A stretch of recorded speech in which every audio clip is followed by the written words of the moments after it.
There is an epidemic happening in men today. Weakness and comfort has taken place of strength and purpose. Masculinity is labeled as toxic, and women are now the ones who define what a man is, more than men are. Weak fathers are raising lost boys who are at risk of never being initiated into manhood. We've grown farther and farther from God, which led us to become weaker and weaker. The man within fights back by introducing men to their true strength and purpose through God. So join me, and together we can restore true strength and purpose in men. Hello, and welcome back to the Man Within podcast. So happy to have you guys here with us today. If this is your first time, welcome. The Man Within is dedicated to helping men in their walk with God by growing them physically, mentally, emotionally, spiritually, and in today's case, financially. We keep men accountable by giving them the raw truth in the word and sharpen each other with brotherhood. As Proverbs 27:17 says, iron sharpens iron, so too does man sharpen man. Now, the only way to become the man God called you to be is by living the way God commanded, understanding what a godly man is, and getting on the path to purpose and your calling. So if you're interested in getting more involved in the Man Within community, you can click on the link below that says join the Man Within community, or you can reach out to me directly. That is what I am here for. You can contact me at cameronwestcoaching@gmail.com, or you can find me on Instagram, YouTube, Spotify at The Man Within. Guys, today we have an incredible entrepreneur, an incredible mentor with us today. Brett Miller is an entrepreneur who found a way to systematize life's chaos without sacrificing family, career, health, or time. Now, Brett helps busy people like you reclaim time by implementing proven structures. And once you've freed up that time, he'll show you how to build a full-time generational business with part-time effort. Doesn't that sound incredible? And the result of this, more income, more options, more time for what really matters, like your family and your passions, and even God. Brett and his wife created the Miller Business Development Group, a consultation service that coaches entrepreneurs on how to organize and create margins in their schedule and budget with the purpose of launching a side hustle so they can experience true financial freedom. And guys, all of this is backed in a beautiful Christian faith. So I'm going to step aside here. Brett, thank you so much for joining us today. Yeah, absolutely, Cameron. Excited to be here. Like I said, I've been following the Man Within for a little bit here, and I love your content. So thanks for inviting me. Yeah, this is great. I love getting the chance to interview and have some really inspirational people on today. So, Brett, if you wouldn't mind, just for the people who don't know you, could you kind of give a background into your business, brettandSarahMiller.com? Sure. So our business was founded, almost 2 decades ago now.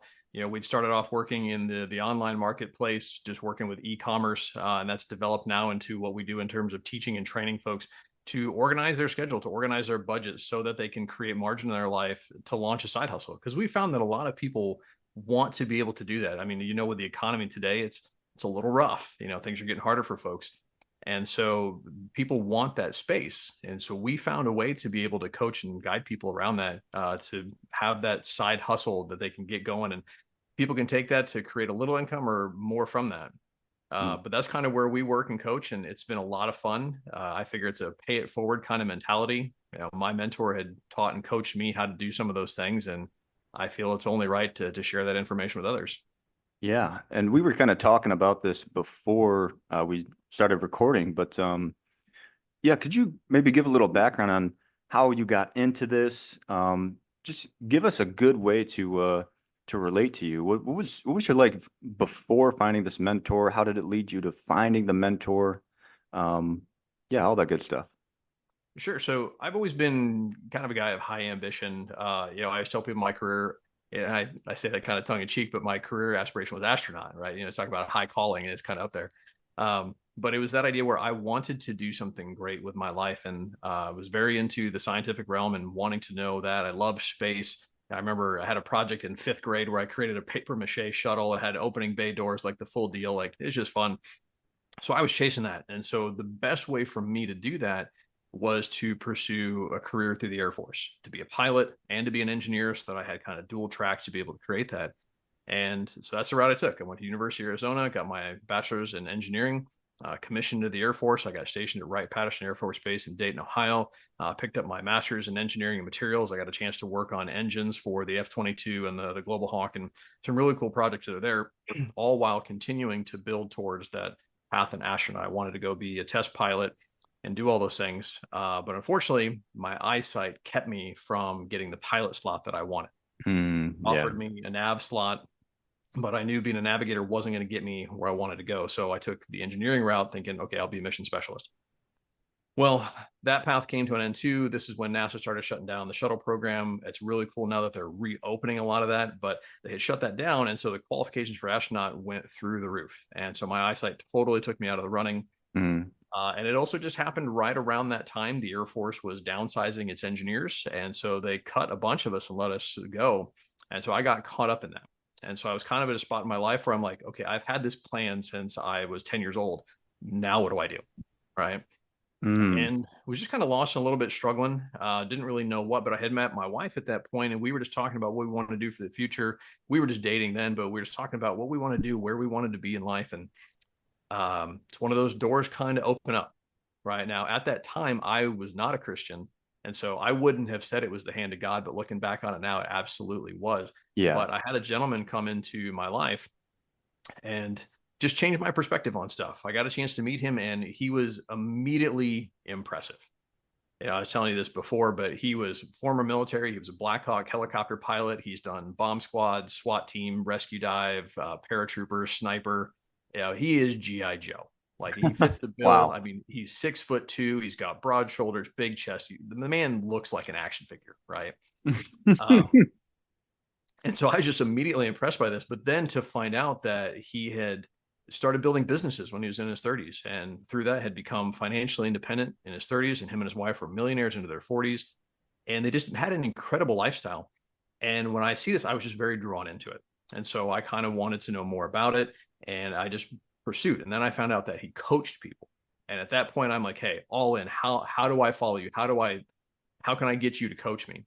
And they took my wife and I through a bit of a vetting process to make sure that we were the right type of people, that we had the right mindset about business and how to approach it, and especially creating a legacy. Because that's Yeah. a big thing that people forget. It's not just about the here and now. You know, scripture tells us that we're supposed to save up an inheritance for, you know, Mm. multiple generations. You know, my mentor calls it taking care of your grandkids, right? Yes.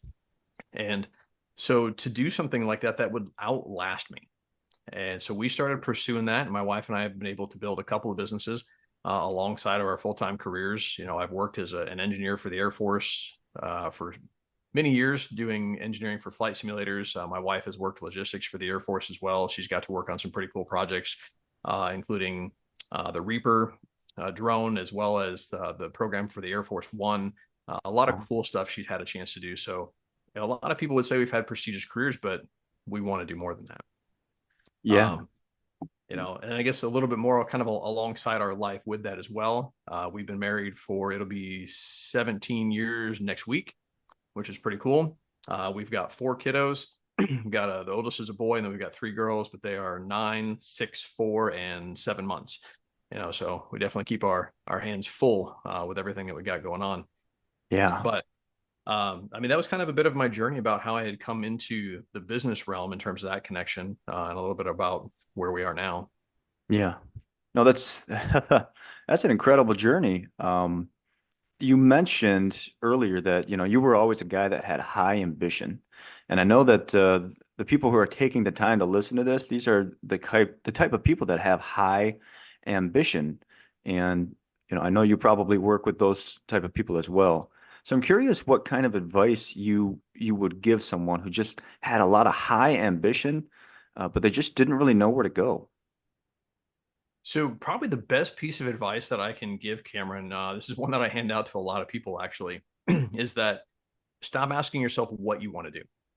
So many people focus on the what, right? What is my career? What is my profession? And it's Mm. the wrong question. You're starting with the wrong place in mind. And it's not of any fault of our own, right? Because we've been asked since we were little, what do you want to do? What do you want to be? It's a question that always Mm. gets thrown out there. But Cameron, it's completely the wrong question. The right Yeah. question is, how do you want to live? Ooh. right? You need to look at it from that. And I don't just mean like lifestyle. I'm not talking big house, big cars, all the fancy stuff. That's part of it, right? But that's not your purpose, right? That's not what you're called to do is have stuff. That's why I said I love listening to your purpose series because you talk about that. But it's not just about the stuff. The stuff is only meant so that you can have influence, so that you can have impact on others, right? Mm. But if you start looking at how do you want to live, that's what you need to think about in terms of what kind of impact do you want to have? What kind of people do you want to associate with? Where do you want to travel? What kind of things do you want to do? What level of life do you want to live? That's Right. what you need to figure out. And it can grow and change over time, but you have to know that because that's the destination, right? Yeah. And when you start thinking about travel, your destination determines your vehicle, Mm. right? Like if you're going to go to Hawaii, I don't care how fancy your sports car is, it's not going to get you there, right? It's not Yeah. enough. You're going to have to change vehicles at some point to get to that destination. Right. It's the same thing like if you want to go out to Colorado and you get up to the top of the mountains out there, these 14ers that are 14,000 feet in elevation. Um, you're again, a sports car is not going to get you to the top. You need a four-wheel drive vehicle. And so that's when I start talking to people about that when they start looking at, okay, now I know where I want to go. Now you start looking at how do I get there? This is where people, when we talk about business, kind of get in a funk because they want all the shiny stuff, all the new things and the stuff that's out there. I'm like, Yeah. well, here's the deal. If you want to get to the top of that mountain and I gave you a beat up 4x4, paint's chipping off, it's got dents in it, it's not pretty, the seats aren't the most comfortable, but it has the ability to get you to the top of that mountain. Are Right. you okay with that? Right. Right. If it can get you where you want to go, then that's the right vehicle. And that's what you have to look at. And Hmm. so that's what I always say in terms of like finding ambition, because people are always like, oh, I want to be really passionate about something. That's great, but passion may not pay you. Right. And if you're in the business realm, you have to find something that is profitable. And understand too, like if you're truly following God's calling on your life, He has equipped you with skills. And if you listen to Him and you hear His voice, He will give you strategies that are unique to you that nobody else will think of, that will elevate you to the place you want to be. My favorite example is the story of David when Mm. it comes to that, David and Goliath, right? He's not called to be a warrior in that moment. And when you read the scripture, it's cool too. Like he stands before Goliath, and Goliath is like, "What are you? What I am, a dog that you come at me with a stick?" Okay, he's not just saying that for one thing. It's because David is standing there with his shepherd staff. Yeah. But if you continue to read, David didn't attack with the shepherd staff; he attacked with the sling. And it's because Goliath didn't see it. He didn't expect it. It was an Mm. unknown strategy that was given to David to tackle that problem. Yeah. Right. And so that's kind of the key that's there is when you hear God's voice, He will give you a unique strategy to do that. Yeah. And especially if you're wanting to be an entrepreneur, He is going to position you in the marketplace to do that. Yes. Right. So anyway, kind of coming back around, that's the advice that I would give to someone that has that ambition and that drive is that you need to stop focusing on what you're going to do, start looking at where you want to go, what you're called to, and Right. the vehicles will present themselves, and you just got to pick the one that's going to get you there. Right. Guys, so much wisdom in that last little bit alone. And you are so right. The destination determines the vehicle. And I always say if you aim at nothing, you hit everything. If you aim at everything, you hit nothing. And if you're aiming at the wrong thing, it's you're not going to go back to where you were. God's going to put you back at a worse place than when you started. And a good key to success is to treat treat the hand that God dealt you like it was the one you wanted because truly it's the one that you need. And you brought up another good point that your passion may not pay you. You might be passionate about something, and generally it's going to be aligned with your skill set in some way. I think a lot of people sometimes they get angry with the skills that they do have. Some people might be really good at numbers and they're like, oh, I don't want to be an accountant. I don't want to work with numbers. Well, let me tell you something. If you can make a lot of money with what you're skilled at, you're going to find a lot of passion in it. But it just takes commitment and it takes faith and like you said, listening to God. So a Yeah, lot of and some of really that good too, stuff. Go Cameron, ahead. is like some of that is like seasons that you get into as well, right? Because there may be a time where you're supposed to use that skill set to create the finances that you need for life. Yes. Our American culture is so driven to go to school, get good grades, get a good job, work for 40 years, then you can retire. Um, and it's the wrong way to go about it. I love when you look through the Hebrew language, there is no word for retirement. You're never Wow. supposed to end. You don't stop, right? So there's That's good. always something you're moving to, but it's seasons of life. Scripture tells you to be able to identify the season that you're in. And Mm. so the same thing. So with business as an example, you may need to put the time and effort in to create a business that can then produce the income for you. So once you have that cash flow, you can reduce your time input into that because you've created a pipeline type business rather than something carrying buckets. All Mm. right. So when you have that flow coming to you, well, guess what? Now you're not spending time walking to the well, filling buckets, carrying them back. You've already built the pipeline. So now you can take that time and pour it into something you're passionate about. And oftentimes the finances that you've created are going to fuel the thing that you're truly passionate about. Um, Yes. and as children of God, we really should all be about the family business, right? God's business is people. So we should be in the people business of some capacity. Yes. Now, whether your calling is to raise 3 kids or whether your calling is to go minister to 1 million people, that doesn't matter. That's between you and God, but it's all going to involve people. But Yes. my thing is figure out the financial piece first. And then once you've got that, now you can pursue the things you're passionate about. Right. And that's something that a lot of us struggle with. There's something that I struggled with too. Because I went through that, I call it the conventional route. I don't know if you've seen my episode on that, but the conventional route, which, like you said, go to school, get good grades, get a job, maybe retire and save your money. Don't take any risk, just save money. And not taking risks is just the complete antithesis of a godly man. And it's just really the antithesis of being a Christian in a sense, because being a Christian, it's all about faith, and faith is the insurance in what we can't see. So just a lot of good wisdom that you're pouring out here today. Another good point, something that was really good for me to learn about, we were talking about targets. Something that really helped me was break down your goals into actual numbers. If you want to make 100K a year, what is that per month? Okay, it's like 8,300. Okay, what do I have to do to get 8,300? All right, well, if I sell a product for $100, I'm going to need 830 customers. Okay, what do I have to do how many people do I have to reach out to?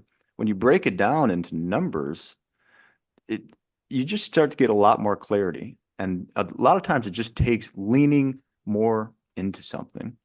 But I want to kind of shift to, these businesses here. You said that you and your wife kind of created a business. So I'm curious the path that you and her took, alongside that mentor that kind of shift your mindset from, this conventional route, being in the Air Force, which thank you for your service, by the way, and her as well.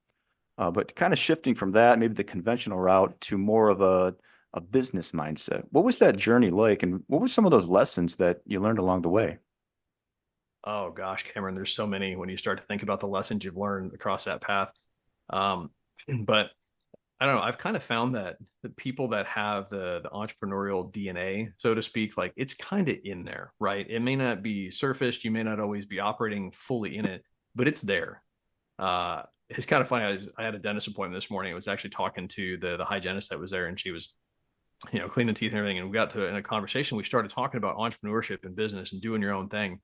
And both of us were just having this great conversation that she's not able to get her job done right because I'm there for the dentist, and I'm talking while she's trying to work. Um, but it just was one of those that we just drew a connection to each other because we were like-minded in so many things. Yeah. As an entrepreneur, it's kind of that same thing. And this is where you start leaning into those, but you start growing.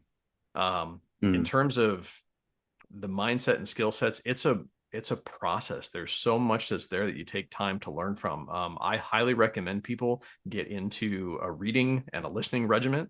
There are a ton of podcasts that you can go out there and just feed upon. Now, I do kind of warn people about don't consume too much, right? Because that leads to confusion.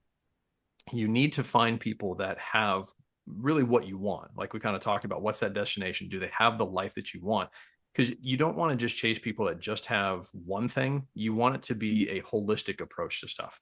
If you're chasing after someone just because they've got great finances, my first question would be like, okay, how's their marriage? Right. Mm. And like, well, I don't care about their marriage. I just want to make money. It's like, well, yeah, but there's more to it, right? And my next follow-up question would be, what's the relationship with their children? Just to know those kind of things, because again, you want that totality. With my mentor, that's one of the things that really drew me into him, was that when I got a chance to really sit down and meet with him, it wasn't just him, it was him and his wife. And I could see that they were linked together, that they were Mm, working together, had a common vision and purpose, and they were chasing it together. And that was cool because you don't see that as often these days. It's not very common. yeah. Um, Oh and yeah. then continuing in that process too, I got a chance to meet their kids, and their kids were 14 and 16 when I had first met them. Their Hmm. 16-year-old, their daughter, I thought she was in her mid 20s. The way that Wow. she spoke, the way she carried herself, just her presence. I'm like, there's no way this girl's 16 years old. Like, there was just something so different about her. And that's when I really knew that I didn't just want the financial picture, I wanted the life that they had created. And so that it was a matter of learning whatever I needed to follow that. And so I got onto a reading program. I got onto a listening program. I started associating with people who thought at a higher level. I mean, that's kind of scriptural too. When you talk about spending your time with God, he says, my ways are higher than your ways. My thoughts are higher than your Mm, thoughts.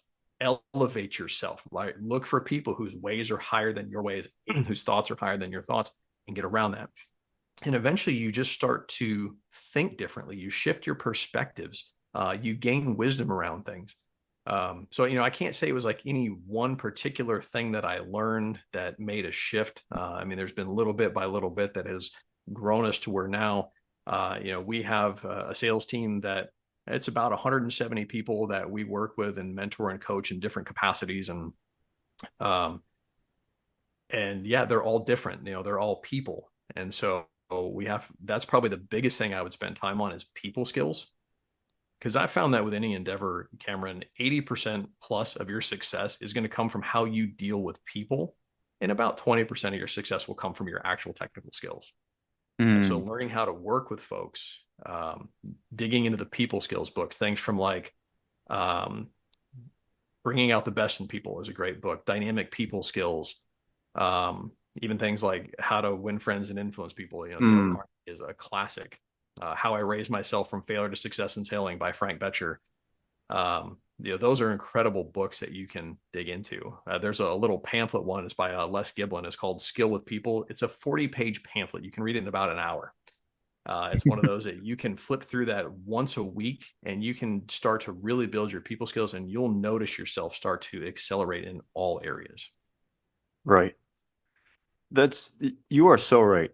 One of the best skills you can have is learning how, not so much how to deal with people, but how to connect with them and make them feel like they are the most important person in that moment of time.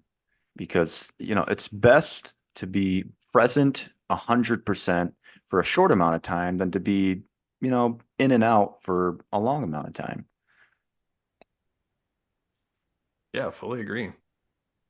Um, so I just kind of want to talk about these business. So what are these two businesses that you and your wife started? So the primary one that we run, I said it's in e-commerce. We work in marketing and distribution. We've got different contracts with vendors that we run from, and so it's product promotion. People are consumers; they buy products, and so when you start looking at everyday stuff, yeah, you got companies out there that can make good money by selling a big screen TV cheap, right? But how often are people buying big screen TVs? Not that often, right? But you start looking at daily consumables, stuff that occupies your kitchen, your bathroom, your laundry room. That's stuff that people they buy, they use up, they buy again.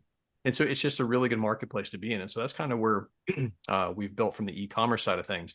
But then along that, that's where we started to realize that we had an ability to teach and coach. It's actually one of my giftings is being able to break things down very simply to coach people.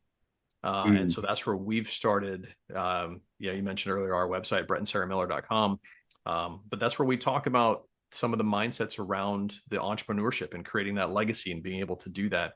mm, But where most people struggle, like I mentioned, is in the time and money aspect. And so that's where we can really help is to find gaps in those areas to create enough margin so you actually have 10 hours a week. I'm not talking like, creating a second job or having a full second budget to be able to do this. This is supposed to be a side hustle, something that you can start by putting maybe 10 to 15 hours a weekend, which when you break it down is 45 minutes to 2 hours a day. It's not Yeah. much. Right. And I figure if you're willing to go to work for somebody for 8 to 10 hours a day for their dream, maybe you should probably put at least an hour to two for your own. Yes. Um, Yes. but then the budget thing too, just knowing that people are like, oh, I don't have the finances for it. Okay, well, let's talk about that. How much are you spending on Spotify and Netflix and, all these other, streaming services that are out there? There's a lot of margin that's available in your budget that you can free up a couple $100 a month. And that's all you really need when you're looking to just start something small. Right now, the Yes. goal, of course, is to build a business that starts to finance itself. But people don't have to take out loans. They don't have to quit their jobs. They don't have to do that stuff. And so Hmm. this is just a niche that my wife and I found that we're really good at coaching people in. Yeah. And then alongside of that too, I've got a little hobby business that I run as well. I do some graphic design. So I do some t-shirt designs. I have a business partner that's down in North Carolina. He's got a clothing brand that he runs, and so I have a lot of fun just doing shirts for that. It's a freedom Americana, first responder, military type theme that's there. Hmm. But we do it. All of our stuff is referenced to God. So I always hide scripture of some sort in my designs. So there's always some reference that's there. But that's just a little fun when I do. Yeah. This is an incredible journey you've been on so far. What has been I've got a few questions top of my mind, but number one, what has been some of the or one of the most mind-blowing things about, starting a business? Did you ever think that, excuse me, did you ever think that you would be in this position where you now have multiple businesses? And I'm assuming you work them full time. Yeah, no, and this is not something that I ever envisioned myself doing, at least not from this standpoint. Originally the long-term plan, like I said, it was to be an astronaut, and I know that that's a short-lived career. It only goes for so long, and so that was where the engineering degree I had my backup plan. And I always thought that, well, I'll start an engineering firm of my own someday, because I like the idea of being the boss. I figured it out a long time ago. Like, I'm a really good worker, but I'm a terrible employee. Mm, Uh, and so I figured I'm going to be my boss, run my own company, and have it that way. But I always saw it as the traditional route. I didn't think that that was something I would reach in terms of owning my own business until I was like in my 60s. Um, and so being here today where we have multiple businesses and my wife and I get to run side by side and create, and it's also fun too because our kids are still young, but we involve them in what we do. We talk about a family mission and that we have a mm, family purpose, because honestly, Cameron, I believe that it's not just individuals that have a calling, but families have a calling. Families have a purpose. We're supposed to feed into that. Um, kind of a side note on that, but I had heard it from a pretty well-known preacher years ago that, in America, we're all taught that it's the land of opportunity. You can be anything, you can do anything, you can go any route that you want. And he followed up with, he's like, but not if you're a Christian American, ooh, right? Because as Christians, we do have a specific calling on our life. And we have to make sure that we listen to the counsel of the Holy Spirit and we don't let our own wisdom overtake that. Um, but that's where, like I said, my background's in engineering. I have my master's degree in mechanical engineering. That was always the plan. And yet here I am with a business in e-commerce, right? Like, it doesn't line up. Um, but that's the cool thing about God is he never gives you the exact steps of the plan. He's going to take you from point A to point B to point C. He's never going to go from A to G in one shot. yes, And right, so you just have to be open to that transition. right. No, that's a really good point. And kind of the way that I put it is, God's path, it's narrow and it's difficult, and not many people are going to choose to take it because it looks so difficult. But a lot of people, they just kind of want to start at the finish line. And we have, for one thing, the individualized culture, which we're going to talk about here in just a second. We also have this instant gratification culture. Every time I go on Instagram, it's, I can make you 10 or 20K in 3 months. Well, okay, well, yeah, maybe after 10 years of preparation. And in one episode, I talked about you need to become the person who's capable of doing that, which means you need to do the work on yourself. You need to do the mindset work, and you need to do this front end preparation work that you just don't want to do. And I've always said the greatest cheat code to success is a healthy marriage. Because for one thing, as a man, gives you a lot of responsibility. Now you have someone else to take care of. Now you have an even stronger why as to why you're moving forward. And, imagine if two of you are working together to achieve the same goal, which if you are a couple, if you're married, it's not growing apart like our individualistic culture likes to have us believe. It's growing together with the same destination, which is to glorify God.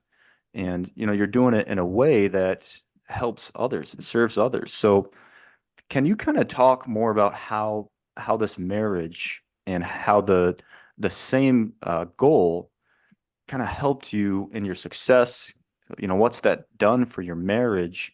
And what kind of advice would you give to people along those lines? Well, Cameron, you're absolutely right in the fact that a healthy marriage is an accelerator to success. And I think that's a key point too, is looking at success is not just financial. I hope people understand that success is supposed to be a totality of your life. Because if you have that success in one area, but you fail in others, I'd say you're not a success. I'd say you just had a win in one area, but that doesn't mean that you've been successful. Mm, But when you talk about a marriage, scripture tells us one can put 10 or 1,000 to flight, two can put 10,000 to flight, right? It's like you're so much more powerful together. And especially yes. when you talk about the triple braided cord, that's the key thing there too, is that it's not just, me and my spouse, it's me and my wife, it's me and my spouse and Jesus, right? It's the fact that he is the third component in that triple braided cord. And that's why we're not easily breakable, is that we always put our eyes first to him. And I don't know if you've ever seen it. It's kind of a neat little diagram, but it's a triangle, and that Jesus is at the top point, and then you and your wife are at the opposite points. And it's one of those, like, as you both start working towards Jesus, you naturally start coming closer together as you go towards the top. Oh, wow. And so that's kind of how that has worked with us, is that we've pursued that relationship first, and then that feeds into our relationship together. But that also gives us a unified front with our kids, that, hey, in this household, mom and dad come first, kids come second, right? Because we always look at it to where, and I'm not saying our kids are second class citizens, that's not what I mean.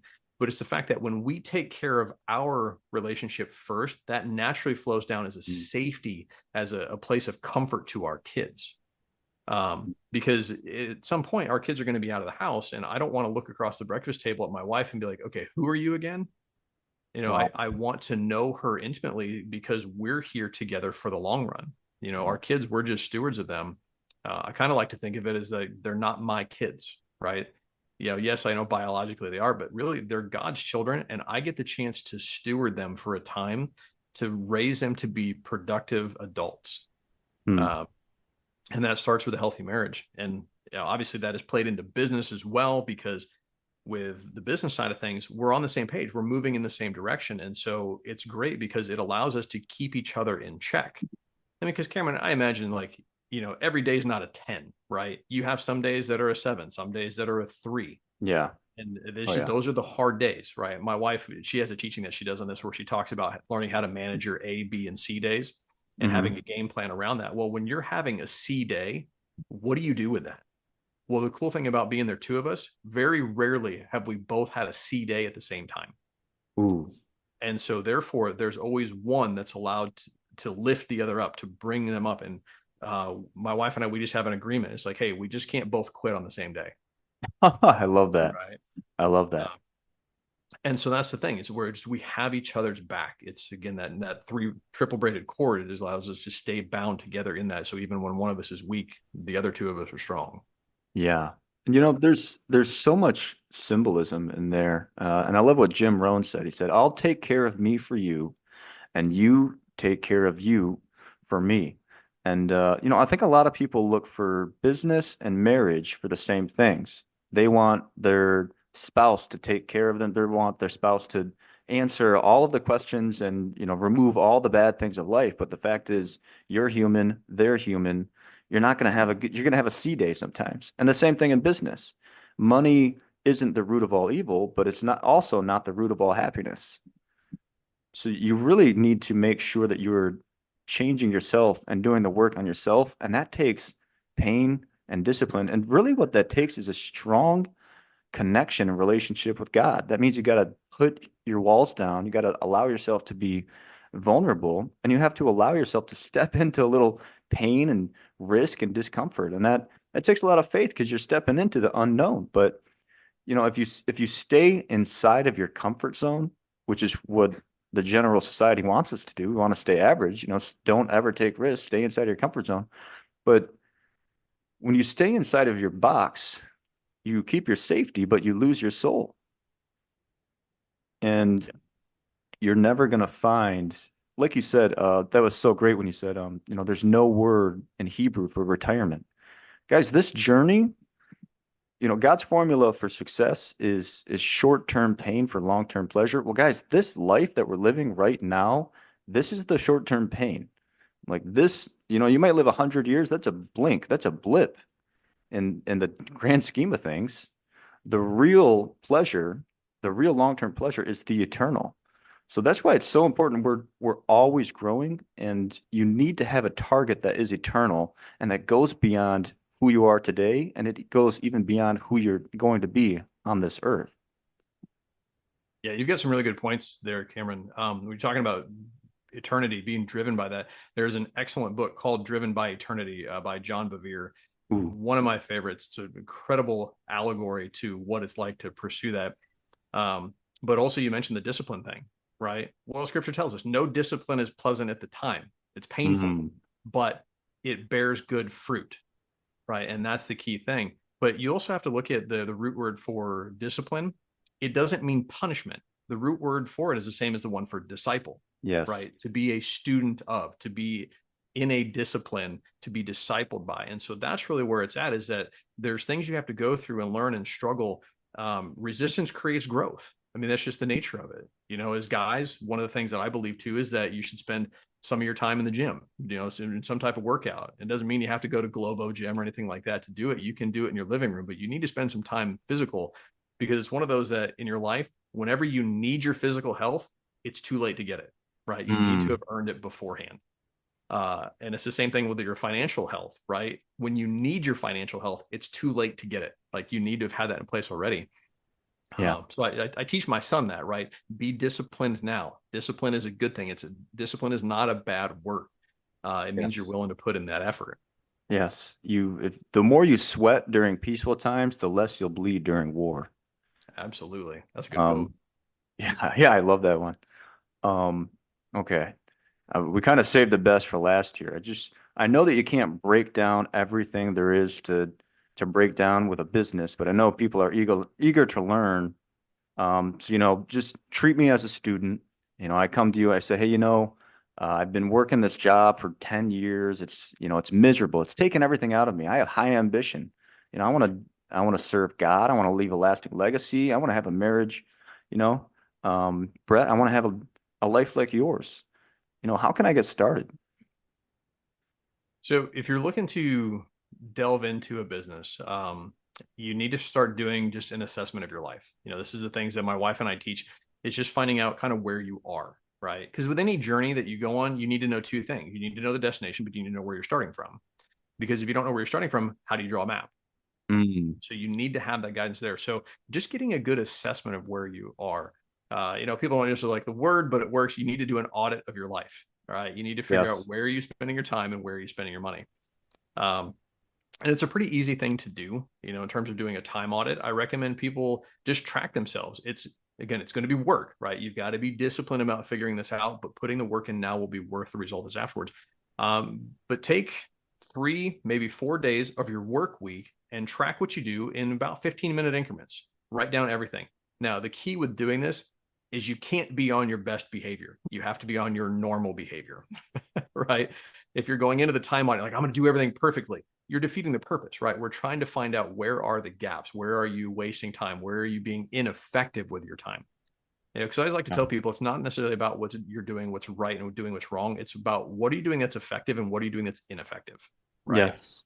Because when you start thinking right or wrong, you start to be more judgmental about things, and you also find yourself being more judgmental about other people. But if you look at, is this effective? Is this working or is this not working? Now you're evaluative, right? Now you can see, how can I make this better? How can we be more efficient? Because that's the goal, is you want to create more. So go into it working your normal schedule, the normal way you operate, and write down what you're doing every 15 minutes. and then track that over 3 working days. And then I usually recommend a full weekend, right? Track both days on the weekend. And that'll give you a pretty good idea of where you're spending your time. Yes. And then from there, now you start to structure and reorganize, and now you have to fill it with the things you need to build a business. Now, that's going to be different with any type of business. I recommend finding someone who, again, has what you want and be willing to follow them. And then the Mm. budget thing, it's kind of the same thing. Most people, their spending is tracked electronically. So you have your debit card, your credit card, go through and look at your bank statements for the last 3 months. And you need to pull and categorize everything. If you Wow. have the ability, I recommend going back over a full year, not to find each and every transaction, but to look for the unexpected ones, right? When does your Amazon Prime membership renew? That kind of thing. Now, if you're paying it monthly, Hmm. that's one thing, but if it's a one time a year thing, you need to plan ahead for those one-off expenses. Like people's insurance, car insurance. Most people pay that once every 6 months. And so if you've got a six to $800 to $1,000 bill that comes out, but you're not prepared for it, well, now guess what? Any surplus you had just goes to it because you weren't thinking ahead. So Yes. take the 3 months, pull an average of where you're spending your money. And I say 3 months because you could have had an off month. You could have had a month with a bunch of birthdays, or if it's the right time of year, you could have Christmas baked in there, all those things. So you take a 3 month average to kind of figure out where your money's at. And then again, you build a plan.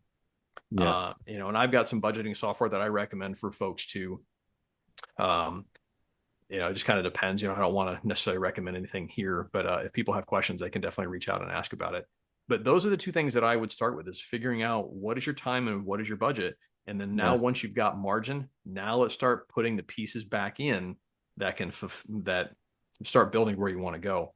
Because if you don't, my pastor refers to it as the kingdom of the weeds, right? Mm. You have the authority over your plot of land, so to speak. So your time and your money, you have authority to reap a harvest from that land. But if all you do is go in and clear out the weeds, well, yeah, now you've got an open field. But unless you purposely sow something into the ground that will produce, the weeds are just going to grow back. So Yes. you have to go intentionally cultivate something with that margin you've created. Yes. Guys, you grow what you sow.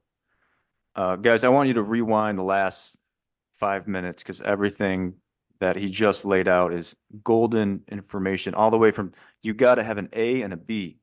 You have to know where you're at and what you're starting with. But guys, I want you to understand, like, this is an exciting process. How often do you sit down and just think about what you want in life? And like, it's okay to make it big. It's okay to make it big because guess what? What seems crazy to you is just another day to God. And I've heard it put this way that if your prayers are small, it's sort of an insult to God. Because he's saying, Jesus has told us many times, if your faith is strong enough, you can move mountains. If your faith was the size of a mustard seed, you could move mountains. Just imagine if you had a little more faith and big goals and big dreams and big prayers. So guys, be excited about this. The more you think about it, the more you lean into it and the more clarity you start to get, the more excited you start to get about it, the more motivated, the more you start to lean in, the more you press on the gas, and the more the more you find out what it is that you can do. And it's difficult, but I've always said God's path is the most difficult, but it's also the most rewarding. And I'll tell you what, it's the only path you want to be on. Because if you want to live and go down an ungodly route, you're going to be met with some ungodly consequences.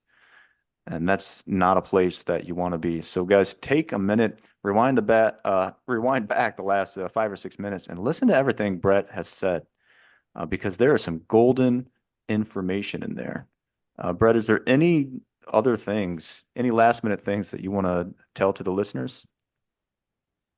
Probably the last thing that I'd throw out there, Cameron, is embrace your time with God more intentionally.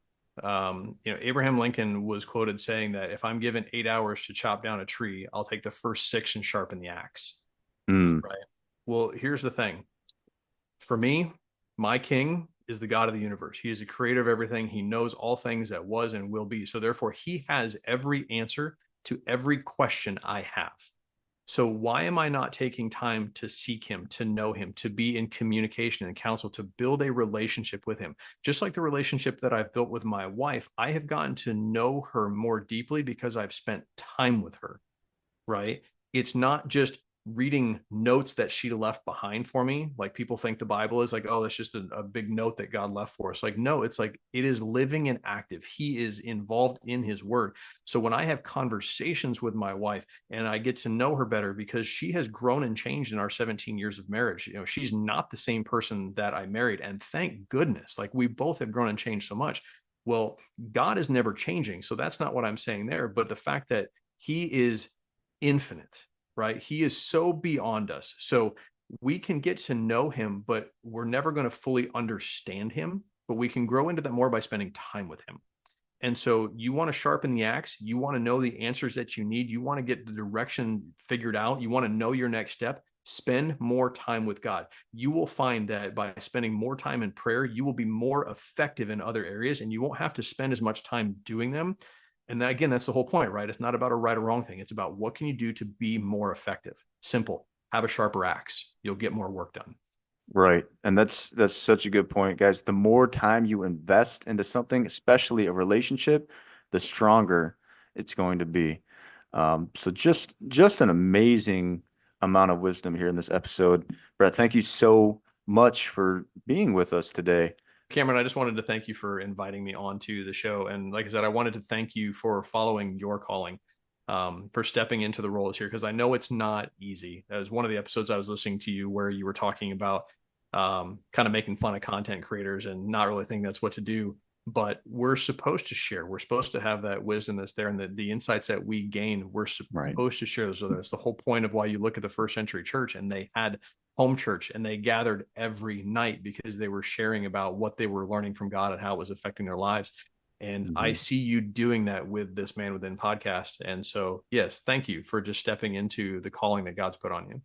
Yeah, no, thank you for saying that. And thank you for doing the same thing. And yeah, I always say a business is an extension of you. And your business is just an opportunity to introduce people to God. And whether or not you do that verbally, just be that beacon of hope for someone. Just be that kind-hearted person that says, God, that Brett guy, he's just amazing. He's so nice. When he walks into a room, he just lifts everyone up. Like, what is it about him? And then when someone does ask you, boom, you say, oh, you know what? I actually know this guy. He's pretty cool. His name's Jesus. Can I introduce you to him?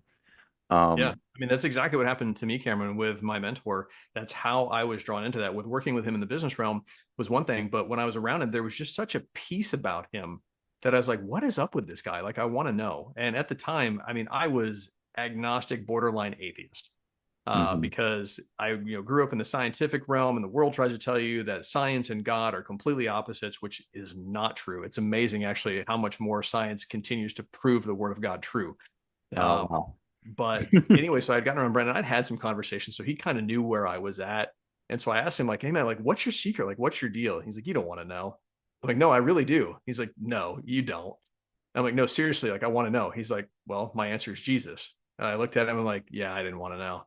But what was great about it is it gave me an opportunity to think, right? To take that moment and kind of dwell on it. And I just got to thinking more. And honestly, I was hungry. So I started seeking. I found some books that for me were right at the right time. Going back to them now, I don't agree fully with the theology that's in them, but it was the bridge I needed, right? And that's the cool thing. Yes. God will use anything for his purposes if he needs it. Yes. And it 100%. just got me going. And it's one of those that when you find truth, you find truth. Truth is absolute. There's this whole concept today that truth is Yeah. relative. My No, it's truth, your not. truth. No, there's the truth. Yeah. Perspective is relative. Truth is absolute, right? I always take the example like, if we had 10 of us and there was a car that was in the center and we were all standing around it, if we all described what we saw, it would all be different because we're all at different perspectives. But the totality of that car is the truth. And that's the thing that none of us can see the totality of it at any given time.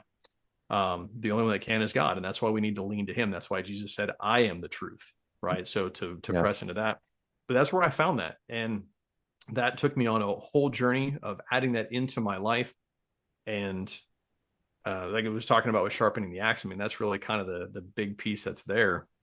Is I just spent more and more time in delving into that, and yeah, it's made improvements in every area of my life. Yes. And I've always said the best thing you can give to someone is the truth. Yeah. Well, and going back, I just was going to say one of the comments you made about just be a light wherever you go and people see you. Hmm. You know, that's a key component. I can't remember who said the quote, but I like it. It's the idea that wherever you go, tell someone that you're a Christian and use words if necessary. Oh yeah, I've heard that too. I Right. So I it's that love whole that. idea that like your actions carry so much that what you do speaks so loudly, people don't hear what you say, and they can just see you're a Christian by the way you behave. You never actually have to tell them. Right. Yeah. Faith without works is dead. James 2:17. Yeah. The translation I like of that one is faith without corresponding action. Ooh, I So like because it. that's kind of the thing is like whatever you believe, you have to act upon what you believe. Yes. And we need more of that today. And I'll make another episode on that. I'm going to make an episode on, how can you be a warrior in God's kingdom? Like, how can you fight without fighting, sort of thing. How would Jesus have fought? How would Jesus have handled the situation? But, as men, we still got to step up and stand by what we believe and just do it in a loving way. And I think that's where a lot of the confusion is. We're not out here to be martyrs or, fight physically or start wars. That's not what we're designed to do. It's, God predicted it. He knew it was going to happen, but, you know, God changed the world and we're still talking about him 2,000 years later. And did he ever throw a single punch? Yeah. So, but Brett, thank you so much for joining us today. It's just been an absolute pleasure. Yeah, absolutely, Cameron. This has been fun. So I look forward to following more of your content and seeing what you do. Yeah, you as well. Thank you, brother. I already mentioned brettandSarahMiller.com. Is there another way that we can reach out to you if we have questions? Yeah, you can follow me on Instagram. My account is Legacy with Brett, just all together. You can follow on there as well. But you can also reach out through our website. If you're interested on the brettandSarahMiller.com, there is an option there for a free PDF that you can download. Well, I shouldn't say totally free. It'll cost you an email address, but that just adds you into our distribution list and you'll get content from us. But it actually talks about the 3 simple steps to start organizing and getting a grip on your time and your budget. Awesome. Well, that is a tremendous amount of value. I just want to thank Brett one more time for coming on the show today. And guys, thank you, the listeners, for tuning in and doing what you can to increase, I'm sorry, improve yourself, improve your relationship with God, improve your faith, improve everything in your life so that you can finally get on that path to being the godly man that you've been called to be. So you can be a leader in your family, for yourself and in your communities. So I just want to thank Brett one more time. And guys, thank you so much for listening. If you have gained any value from this episode, please make sure to like and subscribe and leave a comment on whatever topic you'd like to learn more about in the future. Thank you again for listening, and I'll see you on the next one.